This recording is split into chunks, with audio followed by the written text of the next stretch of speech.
At narito na ang mga magtatanghal para sa ating Tanghala ng Kapatiran ngayong gabi.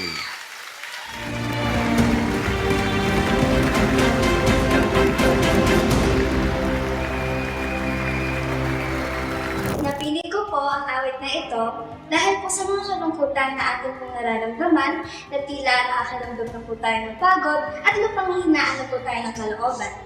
Ang awit po na ito ay nagpapaalala po sa atin na tayo po ay may pag-asa na pinanghahawakan dahil po sa pag-ibig at awa po ng Diyos na walang hanggan.